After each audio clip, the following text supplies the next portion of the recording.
माळ रानावर झुडपांमध्ये आढळणारी ही दुर्मिळ भाजी, ही कोळी कोळी पानांची भाजी केली जाते.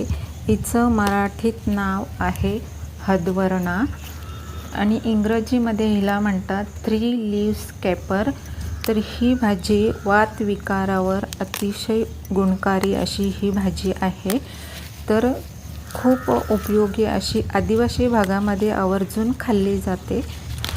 तर व्हिडिओ शेवटपर्यंत पहा, स्किप न करता पूर्ण पहा आणि तुमच्या भागामध्ये ह्या भाजीला काय म्हणतात मला कमेंटमध्ये जरूर सांगा.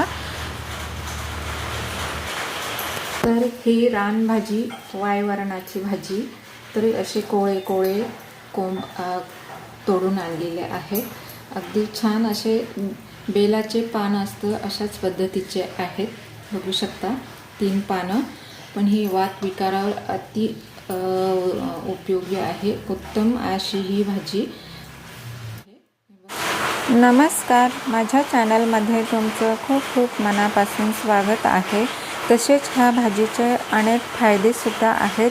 संधिवातावर सुद्धा ही भाजी अत्यंत उपयोगी आहे.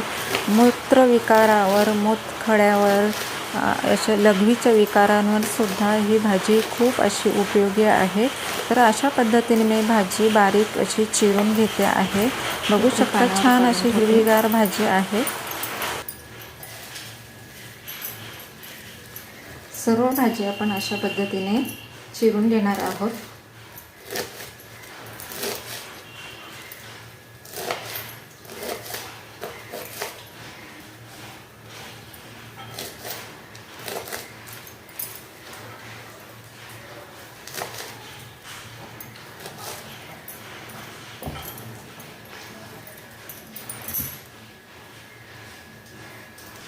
सर्व भाजी मी कापून घेतलेली आहे. बघू शकता बारीक बारीक चिरून घेतलेली आहे. आता ही भाजी थोडीशी कडवट असते म्हणून आपण वाफवून घेणार आहोत.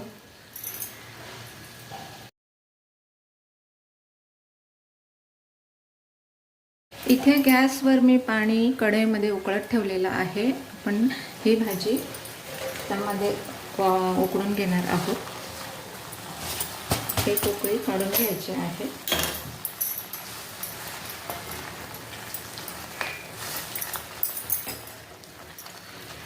छान अशी चवीला आणि आरोग्यदायी अशी ही भाजी आहे.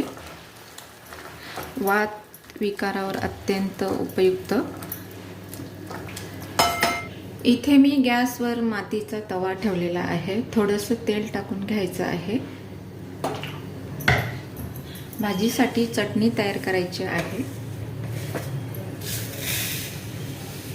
इथे खुरासणे टाकून घेते आहे. खुरासणे छान भाजून घ्यायचे आहेत. खुरासण्याची चटणी तयार करणार आहोत भाजीसाठी. टाकून घेते. तेल जास्त झालं.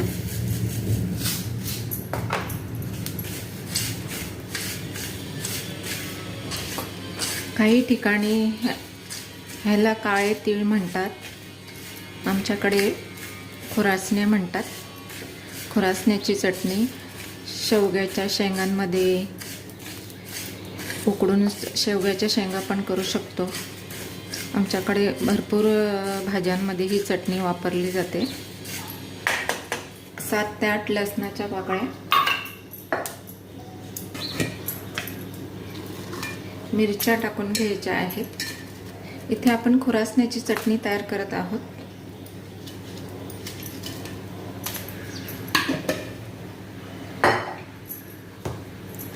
लगेचच मीठ टाकून घेऊया म्हणजे छान भाजले जाईल.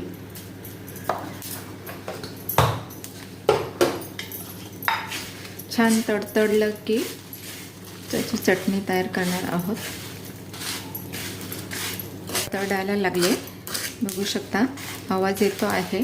मिरच्या सुद्धा भाजल्या आहेत. तर आपण हे साहित्य थोडं थंड होऊन द्यायचं आहे आणि मिक्सरला याचं बारीक चटणी करून घ्यायची आहे. इथे तव्यावरचे खुरासणे छान थंड झालेले आहेत. तर मिक्सरच्या भांड्यामध्ये आपण काढून घ्यायचं आहे. चटणी तयार करायची आहे. ते सर्व साहित्य मी आपण चटणी करून घ्यायची आहे.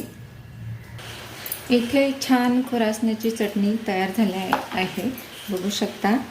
खूप सुंदर छान असा वास येतो आहे आणि ही हेल्दीसुद्धा आहे खुरासण्याची चटणी. जसे सूर्यफुलाचं बी असतं त्याचप्रमाणे हे छोटं बी असतं आणि याची चटणी अतिउत्तम. अगदी भाज्यांना भरपूर भाज्या ह्याच्यात करू शकतो. बघू शकता जाडसर अशी चटणी आणि छान असा लसणाचा वास येतो आहे. तर आपण भाजीमध्ये वापरणार आहोत.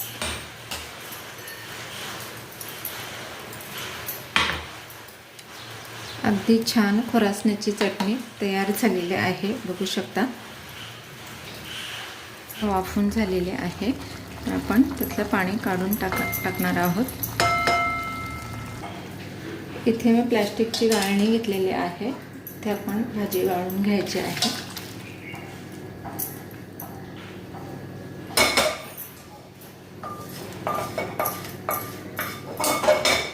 इथे मी वाफवलेली भाजी गाळून छान पिळून काढलेली आहे, बघू शकता. छान हिरवीगार अशी. त्यासाठी एक मोठा कांदा कापून घेतलेला आहे आणि याच्यामध्ये फक्त आपण ही चटणी वापरणार आहोत, खुरासण्याची चटणी, ओन्ली फॉर चटणी. छान तापलेला आहे. तेल टाकून घ्यायचं आहे. मातीचा तवा आहे. इथे साधारण 2 चमचे तेल टाकून घेतलं. या कांदा टाकणार आहे.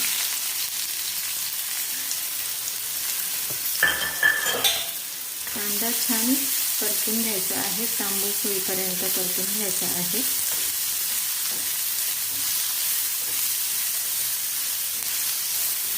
मातीच्या तव्यामध्ये ही भाजी खूप छान लागते. कांदा छान मऊ होत आलेला आहे.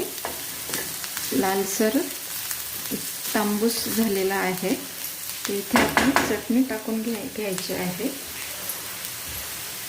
इथे चटणीमध्ये सर्व मिरची, लसूण, मीठ सर्व आहे. त्याच्यामुळं 3 चमचे मी चटणी टाकते खुरासण्याची. छान परतून घ्यायची आहे.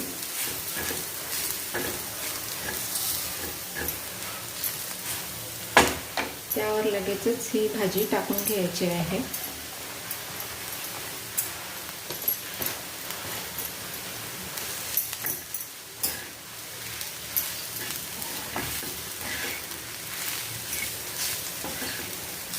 टाकून घ्यायचे आहे. 2 मिनिट वाफ काढून घ्यायची आहे.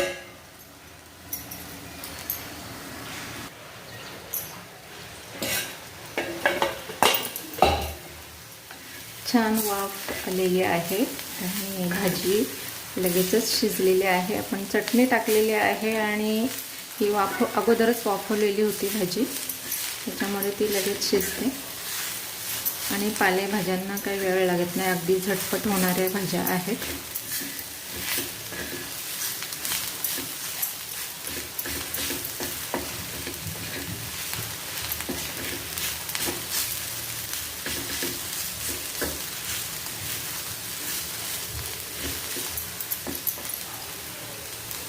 तर कसा वाटला व्हिडिओ आवडला असेल तर व्हिडिओला एक लाईक करा, सबस्क्राईब करा. तोपर्यंत बाय बाय.